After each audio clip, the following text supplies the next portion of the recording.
Hello, hello.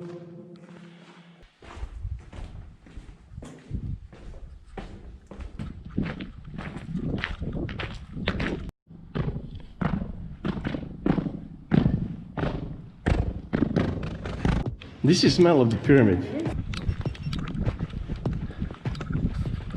Lion's tallest tomb. They had some stones, some rocks from Egypt.